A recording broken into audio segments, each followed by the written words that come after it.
We've been invited today to reflect on God's journeying with the world.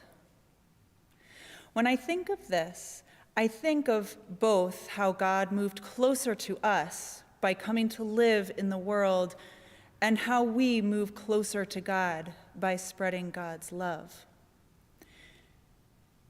Tonight's passage describes the moment in history when God took an astounding step to move closer to us. By becoming human, God also became vulnerable. There was a book group earlier this winter. We read Rachel Held Evans' book, Wholehearted Faith. And in her book, she writes about this.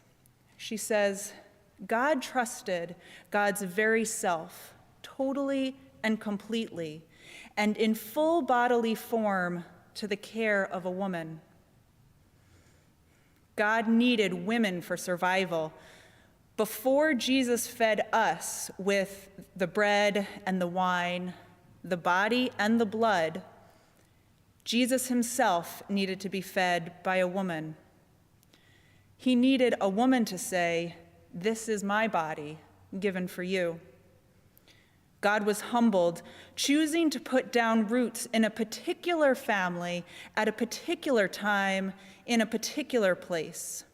This is even more astounding given that Mary herself was part of the community of Nazareth, which was full of ordinary people who held to bad theology, who gossiped too much, who let political disagreements become wedges between them. Because even God was born into a dysfunctional family of faith, and God did not wait around for ideal conditions before showing up. This passage from Evan's book struck me because it highlights that God came to live among us in all of our disarray, among all of our messiness. God immersed themselves in what Evans describes as the wild, unpredictable world of lived human experience. When I think about Christmas and the coming birth, what I find most astounding is the steps that God took to bridge the gap between God and ourselves.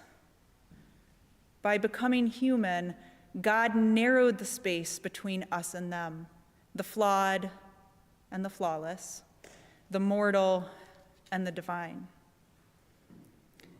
During Advent, we have been invited to take steps towards closing this gap by carrying out God's love into the world, just as the shepherds did.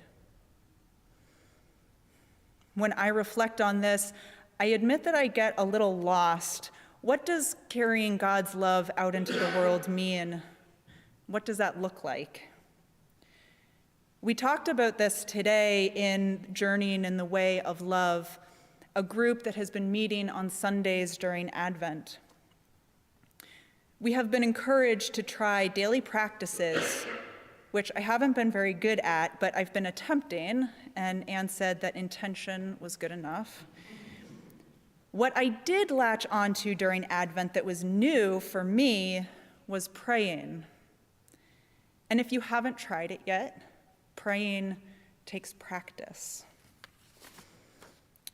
Just like we practiced riding a bike when we were young, or practiced tying our shoes, when my son was born, my stress and anxiety increased.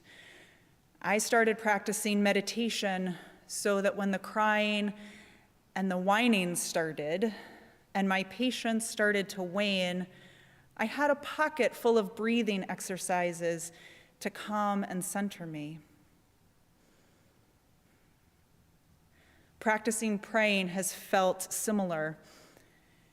When I need to be heard, I have that muscle memory to fall back on. But we also move closer to God by sharing the love that we experience on a regular basis with others. Anne mentioned this morning a quote attributed to St. Francis.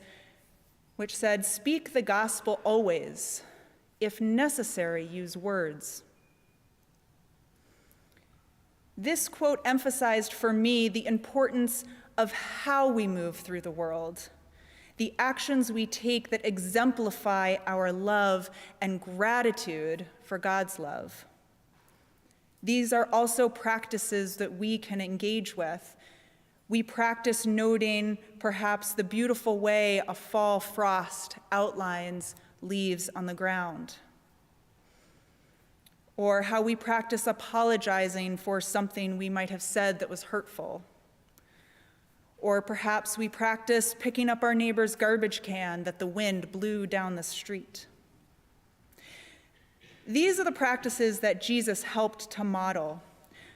God became vulnerable by becoming human so that we would have a model for living closer to God. I invite you, if you haven't already, to pick up a calendar on the practices of Advent on your way out. There's still a stack sitting in the back. These are not just practices for Advent, they're lifelong practices for living in this wild and unpredictable world.